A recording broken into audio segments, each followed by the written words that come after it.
All right, well, happy Daddy's Day. I been daddy for a little while now. I guess we got Caleb 16, Brendan's 14, and we got some twins that are almost 5. I feel like if I look back over it, there's a whole lot that I'm currently doing and have done that I regret, I messed up on. You just get that list of mistakes, and there's a few things that I feel like I kind of did that all right. And one of those things, just if you're a new daddy, this is just something to kind of throw in your tool belt. If before we had kiddos, there were activities that I did, and they were about me. And it was about me having fun, or even maybe even at best something that Terry and I could do together that we could have a good time. But being a daddy means I'm trying to find activities that I can do that I can do together with the kids, and I'm having fun and they're having fun, and the activity or the sport or whatever is providing this chance for us to be together. And maybe the best one that I've ever found is disc golf. I think I've talked before about it. This is just a sport that I love. I had a buddy when I lived in Russellville who he had grown up around it in Georgia. He when they started to put those courses in Russellville, he was the first one at the beginning kind of that rage. He took me out and taught me how. He's also a guy that's real particular, so like you couldn't just you don't walk across it's like all the etiquette that's in ball golf, he would bring it to the disc golf course, which if you know the disc golf culture is not necessarily there. So it was like this endless battle he was trying to fight for us to actually play it and treat it like ball golf. But it was very different. One thing is it cost a whole lot less, right? You can have a kid out there, and they're not going to get hit in the head with although I did have one almost get hit with a disc. But anyway, but it didn't get hit in the head with a ball. And you can throw these discs, and I might throw it further than them, but then they can throw, and we can walk to their disc and pick up, and throw and walk to their disc and pick up, and so it was just something that from the time Caleb was little, and then Brennan, it's just something that we did together, and it was a whole lot of fun. In fact, I've been out of the practice for a while, and now I'm like, man, I got to get these twins out there, and we got to start playing again because I want to play. Caleb played a whole lot. He actually at one tournament he won a backpack that held your disc, and it held like 30 discs. The backpack was bigger than he was, so we got some really funny pictures of him trying to walk around the course. Brennan actually made the decision to trust in Jesus on a disc golf course, so it's even holy, right? It's like when we lived overseas, the beautiful thing about the sport is you don't have to have those baskets. You can just pick a target, and we would just pick people because there were so many people. There were so many people out at the park that we just say, hey, the guy in the red shirt. All right, we'll just throw to him. That works. The people loved it, I promise. Even the guy that got hit liked it. He just like, all right. But the thing is, I played a whole lot, but I never got that good at it. It's just one of those things that I always watched everybody else, even guys that I would try to get started in it, they would just get better and better and better, and I would just kind of stay the same. And I think one of those issues is the way that I saw the disc. Now, you got to keep in mind that these discs, as opposed to ball golf, it's both your ball and your club. Right? So if you hit a bad shot in ball golf, that, all right, well, you look for a minute for the ball, and then you go, all right, that ball's gone. We'll go get another ball. I got plenty in my bag. But when you throw your disc, you're throwing your club, and so if you lose it, you just lost your club. And there are discs, they're shaped different ways for different things, and there are discs that you're like, man, I like this one. We get along. I throw you go a long ways. For whatever reason, you work for me, and you're pretty. I kind of like the way that you look. But when you find that disc and you guys get along, you want to keep it. And so all routinely, I would be in those spots where I was like, oh, yeah, oh, man. No, I don't want to lose you. No, I don't want to lose you. So then I would move down my bag and pick my worst disc to throw, right? Because I don't care if I lose you. A lot of those courses down in Russellville, there's a lot of woods, or there's one that it's just almost all water. So I was like, well, I don't want to throw you. So I would routinely use my worst disc to save my good disc. Now, how dumb is that? How am I going to get any better? So I remember my day of enlightenment. I'm out playing at the course that has all the water holes, and there's this one. Luckily, it was the 18th hole. And there was it's got this little turn, and water goes all the way to here. And the good guys would throw over the water and just put it up right up next to the basket. But I would always, throw up and then play over because, well, I didn't want to lose a disc. I had gone swimming enough. I didn't want to go swimming there. So, but this day, I was feeling it. I was on my game. Seemed like I was throwing further than normal. And I went to my bag, and I'm like, pull out that good disc. Yeah. I'm doing it. So I throw it right in the water. I mean, way out in the water, too. Like, no way I was going to get that one. Back to my bag. Next one. Right in the water. Next one. I throw my whole bag of discs. Every last one of them. And I went back to the truck with no disc left. Every one of them was in the same spot. I couldn't even throw it into a different spot. They hit the same wave every single time. Now, I lost a lot of discs that day and lost some pride. But the thing that I did realize is I'd been playing this game as if the point was to collect discs. I wasn't trying to be a disc collector. I wasn't trying to have the prettiest disc I was trying to get better at this game. That was the point. But I was acting as if, I existed to serve the disc instead of the disc existing to serve me. And I had missed the point. Ever done that with anything in your world? Well, there's a big picture point. There's a reason that we're doing this thing, and then we just miss it because we get bogged down in the details. This is the world that Jesus lived in when he came on the scene and was teaching. He went directly to the religious leaders, and you see these spats that they have where Jesus just really kind of puts them in their place. And it's one of the things that when I hear people talking about Jesus and they talk about him, like, I don't know what the best word to use. Maybe kind of like he's kind of dorky. That's not Jesus. If you've read the Gospels, like Jesus, I don't know a better way to say it than this, radical, renegade, rebel rabbi comes on the scene, and the religious leaders are all saying this one thing, and they're doing this one thing, and here this Jesus comes on the scene, and he's saying something that's seems radically different. And in his first sermon, the Sermon on the Mount, Matthew chapter 5, he says this, do not think that I've come to abolish the law of the prophets. I've not come to abolish them. I've not come to destroy them. I've actually come to complete them. And this message that I'm bringing is a completion of all the things you know. I'm not coming to destroy it. I'm coming to complete it. And so you got to realize these guys in this Jewish tradition, they've taken those commands like we talked about last week when we talked about the Sabbath being a command of Yahweh, a command of God. They've taken all those commands. We talked about the 10, but they've taken all of those from the Torah, and now there's 613. They've got that list, and they know them, and they've got them memorized, and they know them really well, and are really specific about what it means to follow them. And several of those commands are about this Sabbath, keep the Sabbath day and keeping it holy. And so even within the Sabbath, there are 39. They're called the Melachot.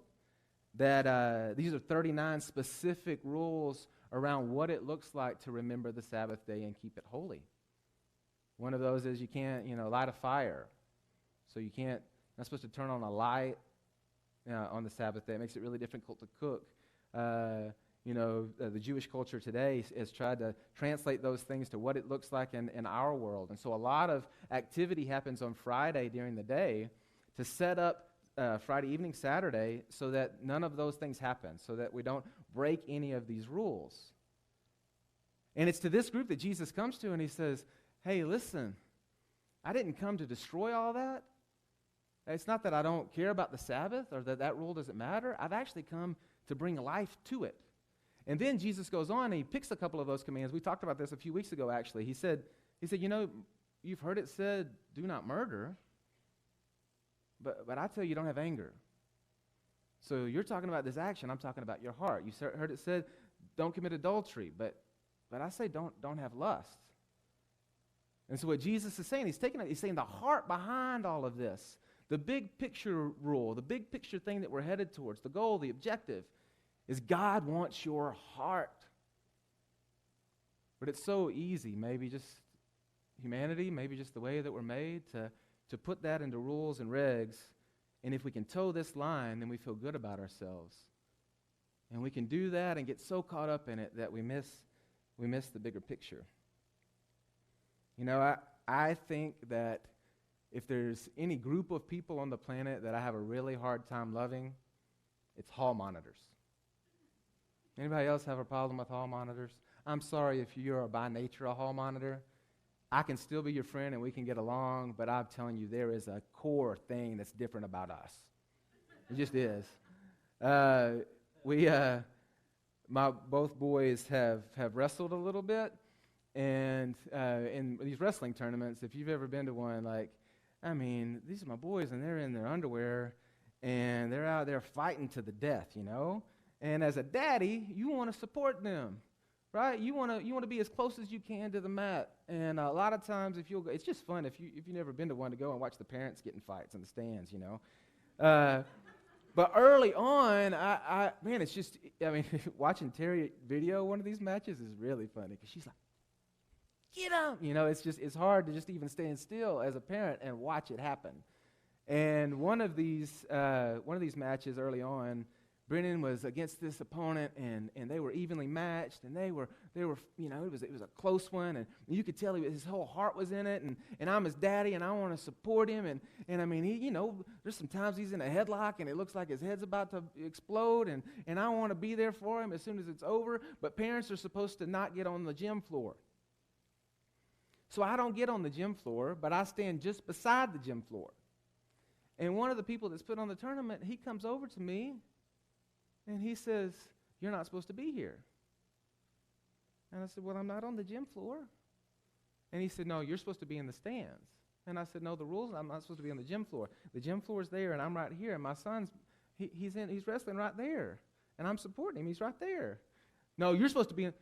Well, listen, and I even said it. I said, "Dude, I appreciate your hall monitor spirit. But I'm going to support my son right now. You can go on." So he walked off kind of mad. Well, then the next bout that Brendan had, I was right back there, and he came right back over. And he tried to tell me again to get in the stands, y'all. I'm telling you, my fuse is long, but when it's over, it's over. And I just shy of making a fool of myself that day. But I think what it is about that is like we're missing the point here. I'm here to support my son. He's right there. I'm gonna support him. I'm gonna yell for him. I'm gonna cheer him when he comes off this mat. I'm gonna hug him. And you're trying to make it about this rule instead of that thing, and that really bothers me. But that's what we like to do to things. And I even tried to do it to this message this morning. As I was preparing for this, I went through and I wanted to really get into what did Jesus have to say about this idea of the Sabbath? And so I went through every one of those passages where Jesus deals with it. And most of them have to do with that Jesus did something on the Sabbath, and the religious leaders said, "Hey, you're not supposed to do anything on the Sabbath." And he says, "What, are you crazy?" And most of them are, he heals somebody. He does something good. And they say, "You can't do that." They even try to put people that are in need in front of him to try to get him to heal them so then they can get mad at him. And they're totally missing the point. Yes, this person's in need, and I have the power, and I heal him. Should I not do the good thing I'm supposed to do on the Sabbath day? Your understanding of the Sabbath is broken. Even if your animal gets caught in a ditch on the Sabbath, you'll get him out. That's okay, but you're not going to let me heal this person with a withered hand, or this lady that can't stand up, or you're not going to. I'm not supposed to do that. No, I'm going to do good on the Sabbath. So I started getting into all those stories and all the words, and I found myself way deep in the weeds. And then I realized, there's one big thing that Jesus is trying to say here, and in one of these stories in particular, he really says it. So I'm going to do my best to, this morning, just really look at one of these instances. And we're going to look at it both in Matthew and in Mark. And so it happens in Matthew in chapter 12. And what's happening, Jesus is with his disciples, and they're walking through these grain fields, and they're hungry. And so they take some of the grain, and they crush it in their hand, and they're eating it. And religious leaders are like, "Hey, you can't do that. That's not lawful. You can't." And what they're really pointing to, it was okay for them to take the grain. It wasn't like that they were stealing. The problem was that they were, on the Sabbath day, they were doing work. Because one of those rules is you can't thresh, you can't harvest, you can't. And they were doing the act of farming by doing this. That's how specific it was. And Jesus said to these guys, man, are y'all crazy? You're missing it. And then he went back and talked about passages that they knew well. He said, David, King David, he was on a mission of God, the man of God, and he ate the bread that was set aside and designated for the priest. And that was okay. And here I am, and he'll go on to say, this claim that I am God, so I'm not just a man of God, I am God, and these are my guys, and it's totally okay for us to do this on the Sabbath. And then he makes this statement, I desire mercy, not sacrifice. Which then again, he's quoting back to Hosea chapter 6. And so he's saying to these guys, if you guys knew what this meant, this statement, I desire mercy, not sacrifice, which was huge smack talk to these religious leaders, because they knew that well, but he's saying maybe you need to think on this a little bit longer, that this is what God wants. He desires mercy, not sacrifice. And if you go to that place in Hosea chapter 6, the way it's worded there is, I desire steadfast love, not sacrifice. And then he even clarifies it, the knowledge of God rather than burnt offerings. So here's God through the prophet saying, hey, all these burnt offerings and these sacrifices and these things that you do, that's beautiful and that's awesome. And that's a symbol of what you're saying, that you love me. But above all of that, a real knowledge and relationship of God is what this thing's about. I think it may have been last week that I told you how bad I messed up on our anniversary because I didn't celebrate it on the day, which, is still a discussion. But I didn't do it just right. And I was thinking about this with being a husband, with being a father. There are a lot of books out there, and there's a lot of ways that you could say, hey, this is what it means to be a good husband. This is what it means to be a good father. Here's the list of do's, and here's the list of don'ts. And I could wake up every day and, try to make the list. And when I got a good one, I'd check that thing. I love checking off lists, so it would actually be a lot of fun. Check off that list. Oh, I didn't do that one today. Check that one off. I didn't mess up there. Oh, I did this. I didn't do this. I did this. I didn't do this. My phone would be blowing up all the time with reminders. Oh, tell Tara you love her. I love you, sweetie. All right, check it off. All right. Tuck babies in and read them a story. All right, and then check it off, What is that? I could do every one of those things and horribly miss it. Horribly miss it. Raise kids who know good and well that dad's just a robot. He didn't love us. Have a wife that's like, who is this guy? I don't even know. And do all the things right, because we all know that I can say I love you, but it doesn't mean I love you unless it's I love you. There's something in my eyes and in my heart that it wasn't a task I was accomplishing. It was something that was welling up within my heart. God desires mercy, not sacrifice. Those tasks are a picture. They guide us. They direct us. But the substance, the end goal, is at the heart. Mark also tells this story about passing through the grain fields and this interaction with the religious leaders. And he adds a statement that Jesus made. He says, the Sabbath was made for man, not man for the Sabbath. It's kind of what I was talking about with the disc. When I was saying, the disc were made for me, not me for the disc. This idea of Sabbath, as we've been talking about it, and maybe you're trying to put on, and I'm trying to put on, like, what would that feel like to really obey in this area of Sabbath? What would that feel like? What would that be? Well, one thing for sure is that it's not that we exist to try to make the Sabbath day something. God has given us this incredible gift and blessing of a day of rest, and He's given it for our good and for this end goal of our relationship with Him. And if we miss it, if it becomes about just this day and the specifics and the details of this day, then we'll roll along through life, and maybe we'll have a day that we keep special, but we'll never actually experience the Sabbath day that God has called us to. It feels a bit like if you live in a neighborhood who has a POA. Anybody have a POA in your neighborhood? We got a POA in our neighborhood, and it's hilarious at this point. Because this whole summer, as people are out walking around and you're bumping into people in the neighborhood and you're looking on the Facebook page, guess what everybody's talking about? I can't believe the POA is doing this. I can't believe the POA is doing that. You leave your trash can out. 10 minutes after they come by and pick up trash cans, you are in violation. You let the grass grow, a centimeter higher than it's supposed to. You are in violation, and somebody will let you know about it. And when you're out talking to everybody, that's what everybody's talking about. Can you believe this? Can you believe that? I mean, our boy Caleb almost got arrested because he didn't use the key fob at the clubhouse one day. That's bad, right? And the people that lead it are kind of like the Gestapo. It feels like they're the mob, they're running shop, and everybody just needs to toe the line. And the rebels, the rebels that aren't towing the line for the mob, might end up with a horse head in their bed one day. You know what I'm saying? Kind of feels that way. But what's the point of the POA? Well, everybody would agree. The point of the POA is incredible, right? The point of the POA is right. We want our house value to stay up. We want it to be good. We want everybody, we don't want anything weird to happen in the neighborhood. But life dancing around these rules isn't going to work. That's what Jesus says. Hey, listen, this Sabbath day, this gift of God has been given for a blessing to you, but don't miss it. It's not that we serve the Sabbath serves us. And I got to thinking, for us, I don't see us all bouncing around with these 39 rules and the 613 in some hurried mess to try to make sure that we meet the demands and the commands of the Old Testament. I don't see us doing that. But I do see me and us in the same way, getting bogged down in the details of life, wanting to do things right, wanting to honor God.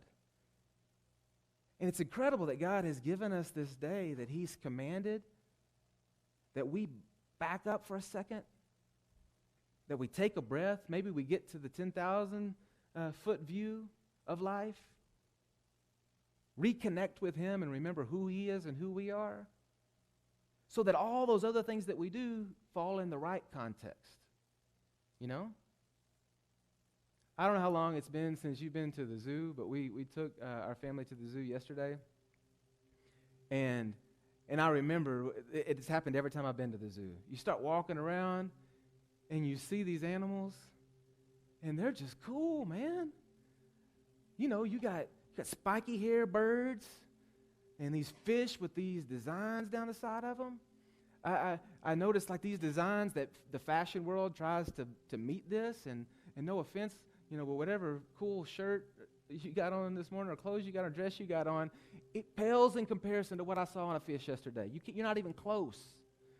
Your car, the shape of your car. I noticed some things like the way that a line on this one monkey was right along his back, and it was just cool. That's where you should put a pinstripe on a Corvette. It was man, that's right. And how much we've taken from all these things that God did, these awesome animals. One species, and there's all these different types. There was this crazy monkey that was a tamarin lion face something, and he had a mane like a lion. He was a little bitty dude, but he had this huge mane, and I just couldn't stop staring at him because he was beautiful. And it was really cool to be with these, twins that are almost 5, and all of their excitement, and they're already, Jack loves wildcrats, so he's all about telling us all the details about these different animals and running from one to the other. Komodo dragon's his thing, man, so every time he'd look in at a lizard and go, not a Komodo dragon. Not a Komodo dragon. Darcy saw this owl, and she said, that's a mermaid owl. And we said, well, mermaid owl? What do you mean a mermaid owl? And we kept on asking. We couldn't figure out what she was talking about. Finally, we figured out on its chest, it had this design that kind of looked like a bikini top. So she was calling the owl a mermaid owl. Jack could not figure out those chimpanzees, what in the world was happening on their rear end. So finally he said, I think it's their brain, Dad. Oh, man. So it was a lot of fun, but I noticed myself getting caught up in how incredible this God is in His creation, And most of my life, I'm just running, doing things, trying to do all the things that I'm supposed to get done and all the things. And that's the heart of this idea of Sabbath that God has given to us. Hey, man, you gotta. And he's saying weekly, daily, but for sure a significant amount of time weekly, man, you got to climb the ladder and remember, I am God, creator God, and I am creative. Look at this. And I care about you. His command to remember the Sabbath day, keep it holy, is for our good, because our nature is to miss that and to forget that and to be distant in our relationship with him, because it's become about us and our things instead of about him and our connection to him. And so honestly, I don't know, as we've been talking about Sabbath, man, for me, I want to get more and more specific. You know, this is the list. And the more and more I look at what the scriptures reveal about it, can't get away from the push that, man, remembering means I got to stop. And I don't know what stopping looks like for you, and it's not saying we all need to run to the zoo tomorrow. But what is that for you? You know, we come into this room on Sundays, and they're going to play 2 more songs, and we got a second here. We got a second here to breathe. Maybe you need to sing out loud. Maybe you need to breathe in deeply. Maybe you need to take the Lord's Supper or pray at this cross in the back of the room. I don't know, but we need to figure this out, because otherwise we're going to bounce along, and a week's going to pass by, and month's going to pass by, a couple years is going to pass by, and then we're going to look at ourselves in the mirror one day and realize that we've gotten so caught up in the details of life and doing the things that we're supposed to do that we've missed our Creator God and our Heavenly Father, who loves us deeply and wants to know us so much. So let me pray that he would rekindle that. Father, I'm asking you that this would be a time for this community, for us, for our homes, for our lives, that we would realize your wisdom, the blessing of this encouragement, this challenge, of this command. And we wouldn't just obey because you're supposed to obey, but that we would be willing to stop